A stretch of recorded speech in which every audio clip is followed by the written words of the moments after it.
Do you truly understand the power behind "this is the way"? It's a question that cuts deeper than it first appears. Sure, the phrase has become a pop culture phenomenon, whispered in convention halls, printed on t-shirts, shouted in memes, but behind the catchy soundbite lies something much older, much heavier, and far more dangerous. The Mandalorian Creed isn't just a slogan, it's a lifeline, a thread binding warriors across centuries, a moral compass that has guided an entire people through exile, civil war, and near extinction. And yet, it's also a code that has divided them, splintered them into rival factions, and, in some cases, led to their downfall. Origins in the shadows. Before Din Djarin ever uttered these words, "This is the way," was born from blood and fire. The galaxy remembers Mandalore for its warriors, implacable fighters who could stand toe-to-toe with Jedi Knights. But fewer remember the spiritual backbone that held them together when their cities crumbled and their enemies closed in.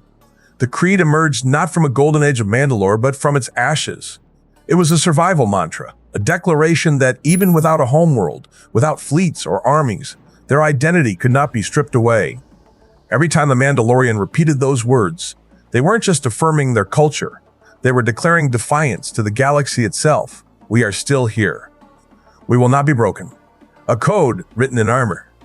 The Creed is inseparable from the Beskar armor. Every plate tells a story, sometimes inherited from ancestors, sometimes forged anew after battle. And here's the thing, armor in Mandalorian culture isn't just protection. It's the physical embodiment of the Creed. Never remove your helmet. For some clans, this is a sacred vow, not just a combat tactic. It symbolizes that the Mandalorian is more than the individual beneath. They are part of a larger legacy. Protect the foundlings, an oath that turns survivalism into compassion, binding warriors to care for orphans and raise them as their own. In essence, "This is the way" operates like a verbal Beskar, shielding the culture from erosion, keeping the lines of tradition intact no matter how the galaxy changes.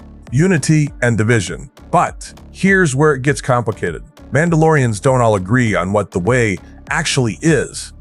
Some, like the Children of the Watch, take the Creed literally, holding to ancient customs without compromise. Others, like Bo-Katan cries and her night owls, see it as a flexible heritage, one that can evolve with the times. This ideological split isn't just a footnote in their history, it's the wound that never fully heals. Wars have been fought over it, friendships shattered, leaders betrayed. The Creed that was meant to unite has often served as the line that divides, and yet, even in division, the phrase still holds power.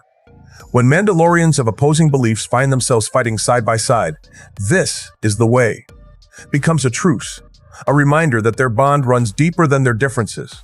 Why it resonates with us. Here's the real reason. The Creed works on us, the audience. It's not just space opera world building, it's deeply human. Think about it. We all crave a guiding principle in uncertain times. Whether it's religion, family traditions, personal ethics, or even a mantra we repeat to ourselves, we want something that cuts through the noise and tells us, "This is who I am. This is how I stand in the world." For the Mandalorian, "This is the way" is that anchor. For us, it's a reminder that identity is forged through choice and commitment, that in a galaxy of shifting allegiances, standing by your code might be the most radical act of all. The way under fire. The galaxy has tested this creed over and over. The purge of Mandalore scattered its people across the stars, forcing them into hiding. Imperial propaganda painted them as dangerous relics of a violent past. Many were tempted to abandon their traditions just to survive. But that's the beauty of a creed. It doesn't require perfect conditions to thrive. In fact, it becomes sharpest when under threat. Every covert, every hidden enclave where Mandalorians whisper, "This is the way," is an act of cultural rebellion. It's no coincidence that Din Djarin, a foundling raised without knowing his birth parents, clings to the creed so fiercely. For him, it's not just history, it's family. It is belonging, the creed in action. We've seen how it shapes choices. Din refusing to remove his helmet, even when it costs him alliances. Mandalorians risking their lives for foundlings they barely know. Warriors setting aside personal vendettas to reclaim their homeworld. These aren't just plot points. They're case studies in living by a code that's both rigid and deeply personal. And that's where "this is the way" hits hardest. When we see characters choose the harder path because their honor demands it. A living legacy. And here's the twist. The way isn't static. It's constantly being tested, bent, and sometimes broken, only to be reforged stronger than before. When Din begins to work alongside Bo-Katan, when the armorer acknowledges multiple paths to being Mandalorian, we witness the creed evolve without losing its soul. That adaptability is why it has survived centuries. It's why it can survive us, the audience, adopting it as our own rallying cry. So next time you hear "this is the way," pause, ask yourself, what's your way? What principles would you hold on to even when the galaxy tells you to let go? Because for the Mandalorian, it's never been just about surviving. It's about living in such a way that when the last battle is fought and the last helmet removed, the creed remains. This is the way. This is the way, more than a motto. It's one of the most quoted lines in The Mandalorian. Short, powerful, almost ritualistic, "this is the way." But behind the meme-worthy delivery and the stoic nods lies something far more significant. This phrase isn't just a tagline for a TV series. It's a keyhole into an entire civilization's worldview, one forged in fire, loss, and relentless adaptation. So, what does it actually mean? At first glance, "this is the way" sounds like acceptance, a verbal shrug, a warrior's acknowledgement of reality. But for Mandalorians, it's neither resignation nor blind obedience. It's a declaration of purpose.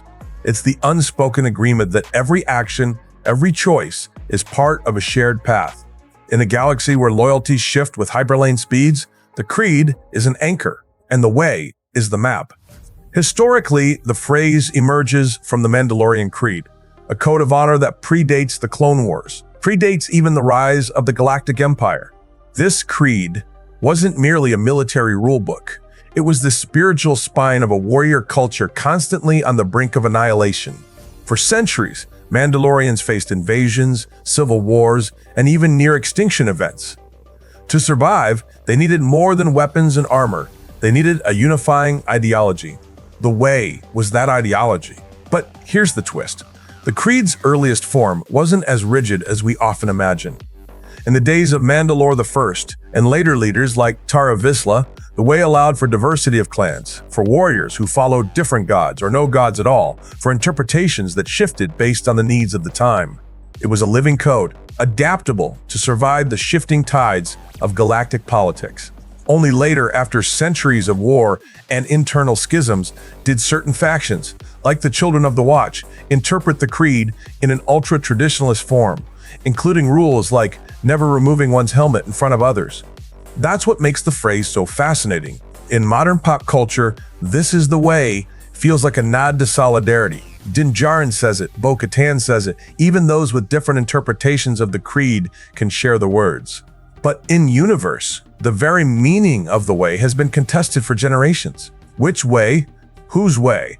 For some, it's about absolute adherence to the old rules. For others, it's about the spirit of Mandalorian unity, even if the rituals change. Think of it as a cultural mirror. For the Children of the Watch, "this is the way" affirms sacrifice, discipline, and spiritual purity. For Bo-Katan's Night Owls, it's about reclaiming Mandalore's honor and sovereignty, even if that means breaking old customs. The same words, two completely different expressions of identity. And this is where the philosophical depth starts to reveal itself. Because The Mandalorian doesn't just use the phrase as fan service, it uses it to pose a question: how much of identity is about rules and how much is about values? If the rules change but the values remain, honor, loyalty, protecting your own, are you still following the way? It's why the phrase works so well as a storytelling device. Every time a character says it, we as the audience are invited to examine the context. Din says it after refusing to compromise his helmet rule. It's about personal integrity. Paz Vizsla says it before a dangerous battle. It's about loyalty to the tribe. Bo-Katan uses it almost ironically, challenging the rigidity of the Watch while still claiming to be Mandalorian. The repetition builds a kind of ritualistic rhythm, but the meaning subtly shifts depending on who's speaking and why. And that's the hook for exploring the deeper lore. The way is not simply about survival. It's about survival, with a moral compass.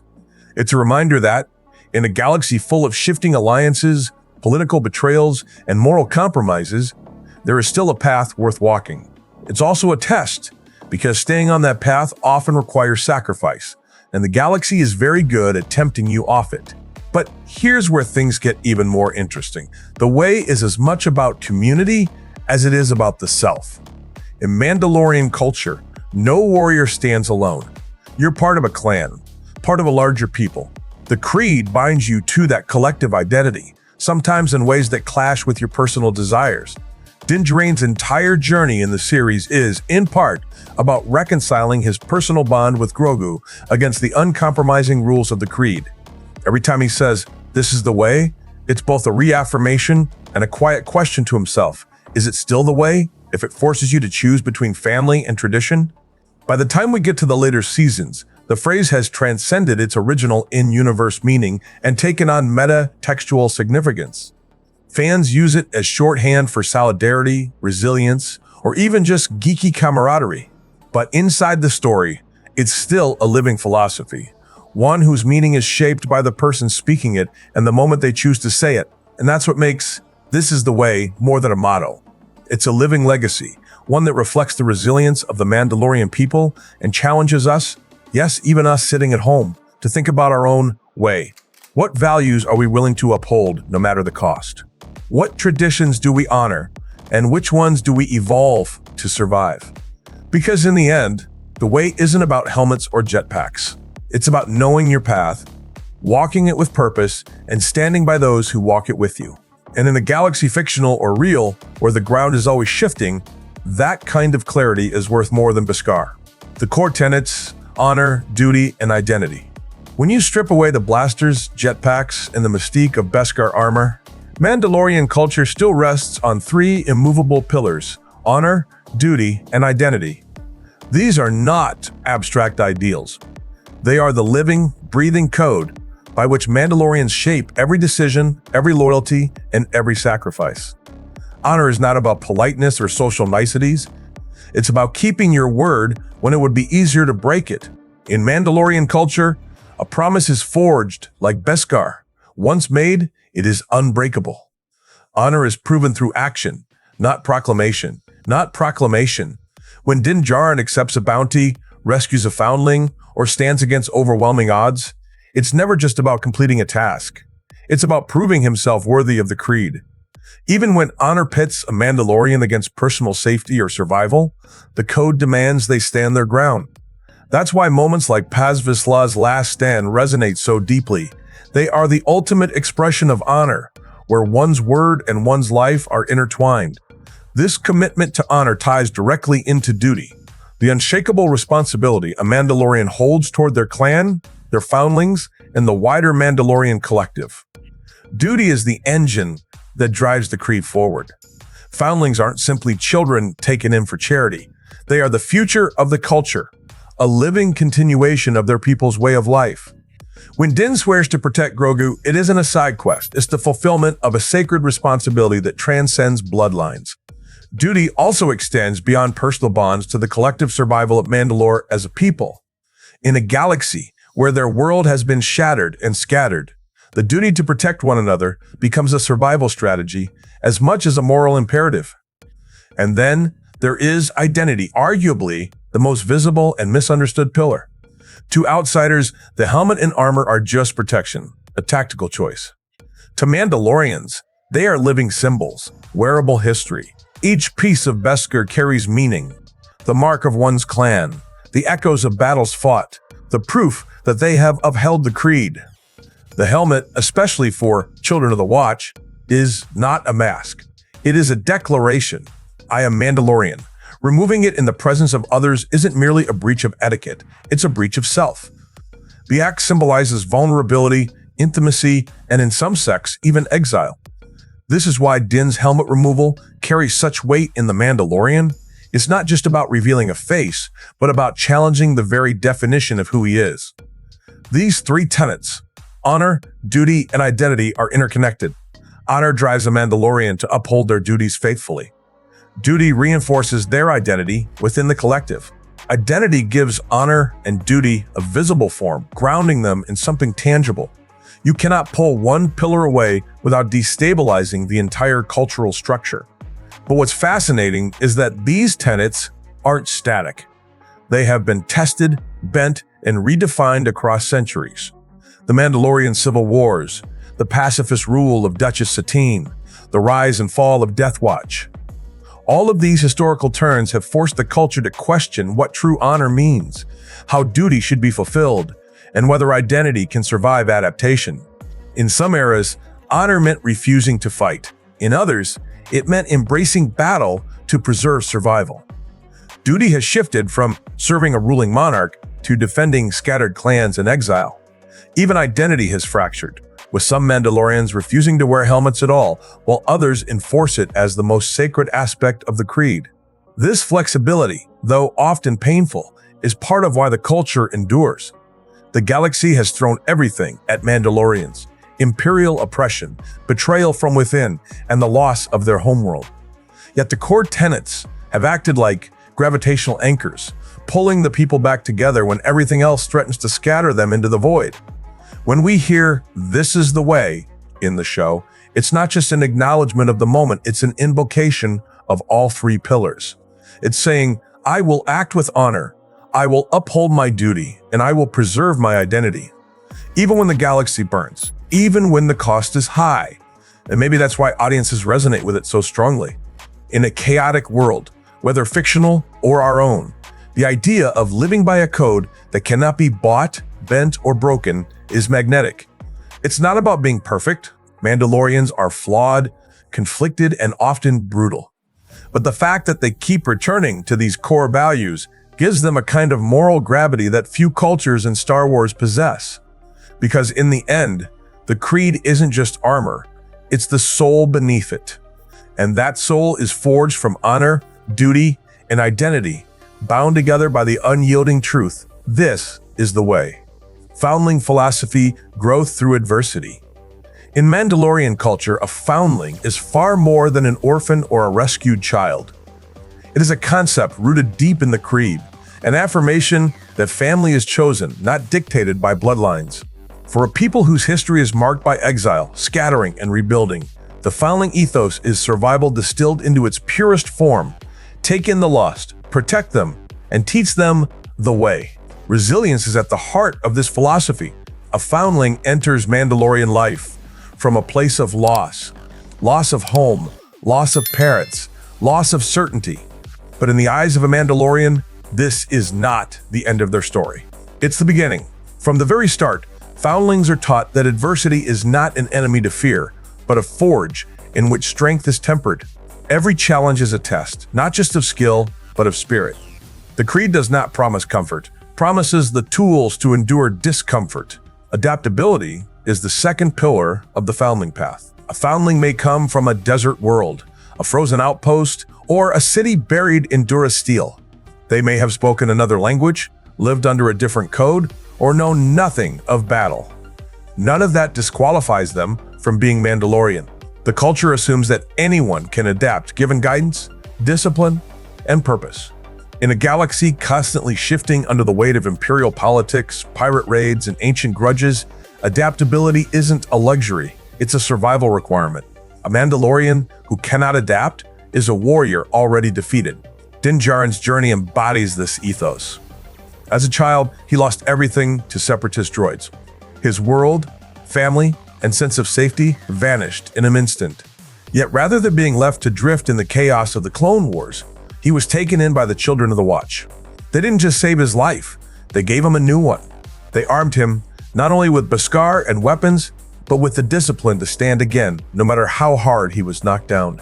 In time, Din would pass that same gift forward to Grogu, recognizing in the child the same vulnerability he once carried. What makes the foundling philosophy remarkable is how it transforms personal hardship into collective strength. In many cultures, tragedy isolates. In Mandalorian culture, it binds. Every foundling is living proof that survival is possible. Every clan enriched by a foundling is stronger, more diverse, and better equipped to face the unpredictable. Over time, The act of taking in and raising foundlings creates a network of loyalty that is stronger than mere blood ties, a web of obligation, gratitude, and mutual respect. And this is where the philosophy intersects with our own world. We may not wear Beskar or pledge ourselves to the way, but the principle remains. Adversity can destroy you, or it can shape you, depending on how you choose to meet it. The Mandalorian path teaches that hardship is not a deviation from life, it is life. We grow not in the absence of struggle, but because of it. In our own lives, foundling moments happen when the familiar falls apart, losing a job, moving to an unfamiliar place, the end of a relationship, or the death of someone close. These moments strip us down to essentials. Like a foundling, we must decide whether to collapse under the weight or adapt to the change. And just as Mandalorians bring foundlings into their clans, we often survive our own trials because someone steps in to guide, protect, or teach us. Mentorship, friendship, and community become our equivalent of the creed. There's another lesson here. The Mandalorian way does not erase the past of a foundling. Din Djarin is still the boy who lost his home. Grogu is still the child who survived Order 66. The philosophy doesn't demand that foundlings forget who they were. It teaches them to integrate that history into their new identity.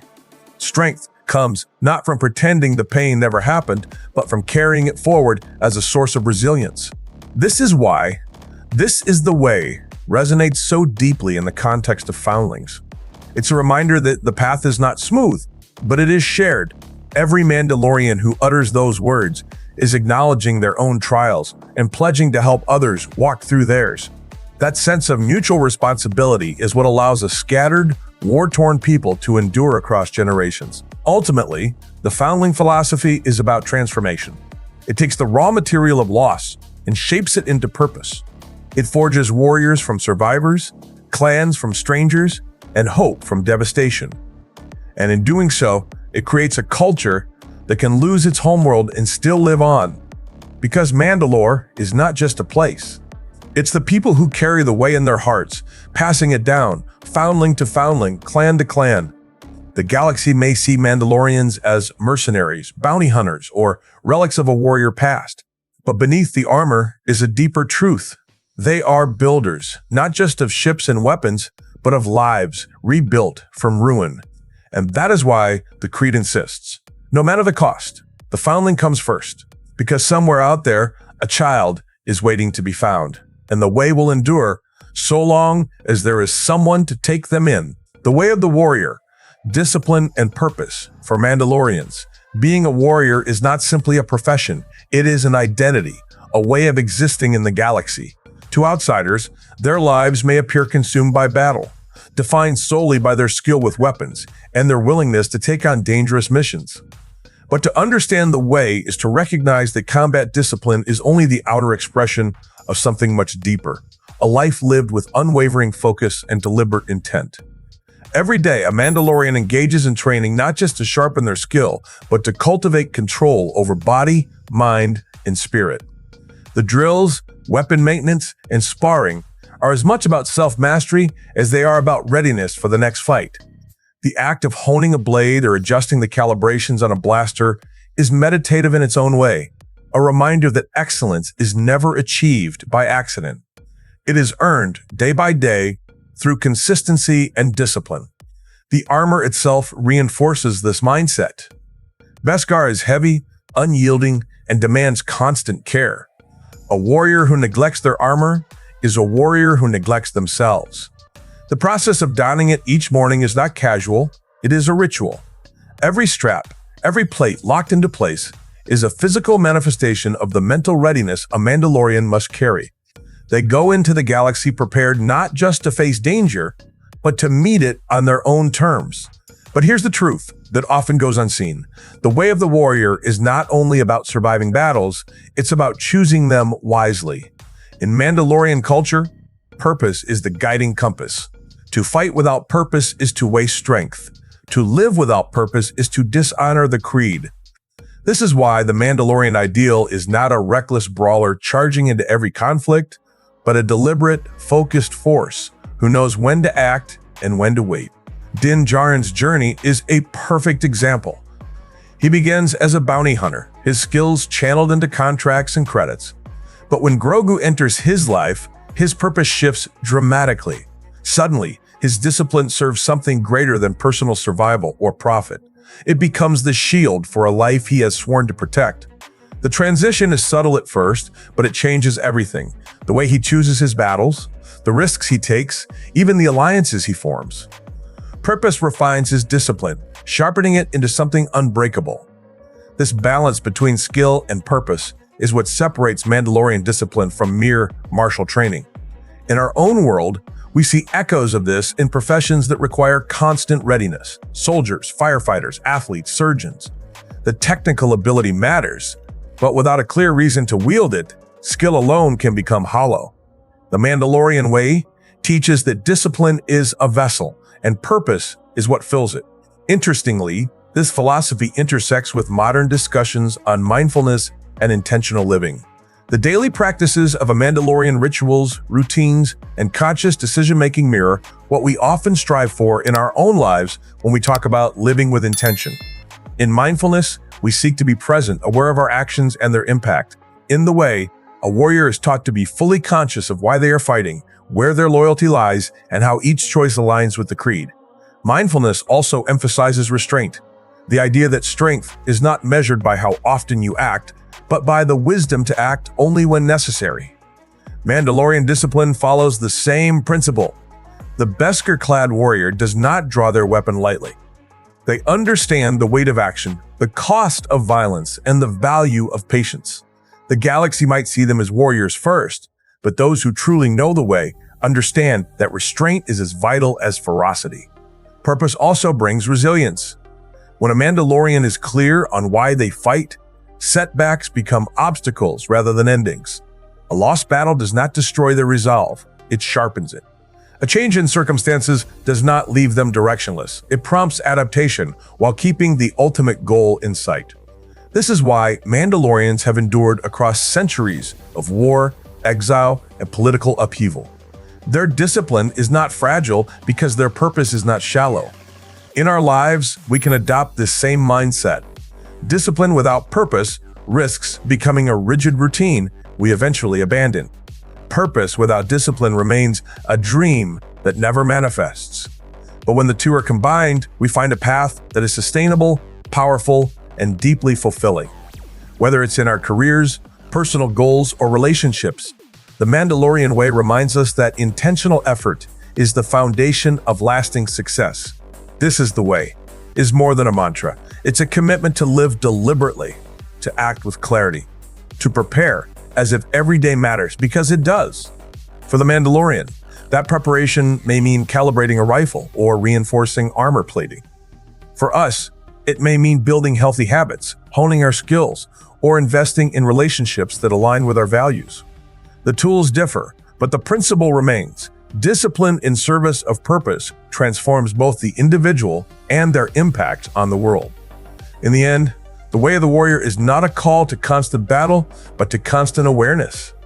It is the understanding that strength without direction can be dangerous, but strength, guided by purpose, can change the course of history. For Mandalorians, this truth has allowed them to survive when their enemies thought them broken, to rise again when their home was lost, and to pass down the creed to new generations. And perhaps that's the most important lesson for us. The fight is not just in the battlefield, it's in every choice we make, every day. If we live with discipline and purpose, we too can walk our own path with the same unshakable clarity. This is the way. Enduring resonance. Why it still matters. The galaxy of the Mandalorian may be light years away, but the creed's principles feel strikingly close to home. In a world that is constantly shifting technologically, politically, and culturally, there is a deep comfort in values that remain steadfast. The Mandalorian way does not bend to trends or convenience. It has survived centuries of upheaval precisely because it is anchored in timeless truths. At its core, the creed is a living philosophy. It tells us, stand by your people, protect the vulnerable, honor your word, and live with discipline and purpose. These are not rules designed for one specific planet or time. They are adaptable to any era, any culture, any challenge. And perhaps that is why, in August 2025, these ideas resonate so powerfully. We live in an age of both unprecedented connection and unprecedented isolation. Social media allows us to speak across continents, yet many feel disconnected from the people directly around them. The Creed's emphasis on community speaks directly to this gap. In Mandalorian culture, tribe is not defined solely by blood, but by loyalty. Foundlings' children with no Mandalorian lineage are embraced as family because they are chosen and protected. In our modern lives, this principle challenges us to ask, who are the people we choose to protect and invest in? Who stands in our circle when the world feels hostile? Then there is self-reliance. Mandalorians are fiercely independent, trained to survive in hostile environments without expecting rescue. While this does not mean rejecting help or refusing to cooperate, it does mean taking responsibility for one's own preparedness. In 2025, where uncertainty can come from economic shifts, political instability, or even global health crises, the idea of self-reliance feels especially relevant. It's about more than survival skills. It's about cultivating resilience, resourcefulness, and the confidence that we can adapt when plans fall apart. And perhaps the most defining element is unwavering conviction.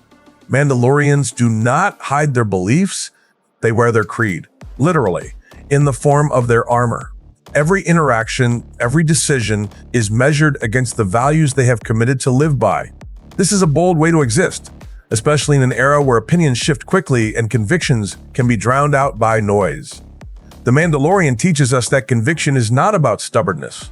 It's about alignment between belief and action, even when the cost is high.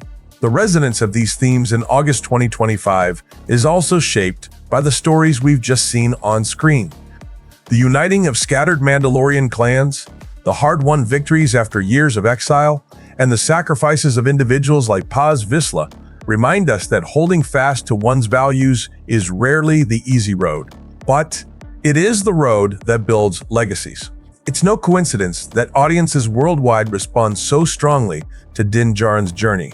His path mirrors the challenge many of us face today: how to remain true to ourselves while navigating a world that demands compromise at every turn. Early in his story, Din operates according to the creed in the strictest, most literal sense. But over time, his understanding deepens. He learns that the heart of the way is not blind obedience to tradition, but the protection of what truly matters. In Grogu, he finds both a responsibility and a source of transformation. The enduring appeal here is twofold. On one hand, the creed offers stability principles that will not change, even when everything else does. On the other, it allows growth, an evolving interpretation that still honors the original spirit of the way. This duality is something many of us seek, a set of values to anchor us, without locking us into patterns that prevent growth. In a world where headlines shift hourly, there is a hunger for constancy. The Mandalorian way offers that, but it also demands accountability. It is not enough to say, "This is the way," without living it. The words mean nothing unless they are reflected in choices, small daily ones and life-defining ones alike. That is why the creed matters now more than ever. It offers a counterpoint to the drift of modern life. Where convenience can tempt us to abandon commitments, the creed reminds us that true loyalty is tested when it costs us something. Where comfort can dull our edge, the way pushes us to stay ready, mentally and physically. And where the world can feel fractured and tribal in the worst sense, the Mandalorian ideal of chosen community urges us to redefine what tribe means, based on shared values rather than shared background. In this way, the creed is not simply a cultural artifact of a fictional galaxy, it is a mirror. It reflects the best parts of who we could be if we chose to live with clarity and courage. And it challenges us to act, not someday, but now. A call to action. The question, then, is personal. What parts of the creed could guide your own journey? Perhaps it's the sense of responsibility, to care for those who cannot protect themselves. Perhaps it's the drive for mastery, to never settle for good enough in your craft. Or perhaps it's the courage to stand by your beliefs when the easier path would be to remain silent. The creed's endurance is proof that these values work. They forge individuals who are reliable, communities that are resilient, and legacies that outlast the people who live them. Whether you're facing a literal battlefield or the quiet, persistent challenges of daily life, the ways wisdom applies: prepare yourself, know your purpose, and protect what matters most. If you take even one principle of the creed and apply it consistently, you may find that it reshapes not just your choices, but your identity. You may begin to walk through the world differently, not with arrogance, but with assurance. You may start to see discipline not as a restriction, but as a path to freedom. And you may come to understand, as the Mandalorians do, that armor is not only something you wear, it's something you build within. The galaxy of 2025 is complex, fast-moving, and often unpredictable. But so is Mandalore's history. If their creed could survive the fall of worlds, the scattering of clans, and the shifting tides of galactic politics, then perhaps its principles can also survive in us. This is the way is more than a farewell or a slogan. It is a compass. One that, if we choose to follow it, might lead us not only to survival, but to a life of meaning.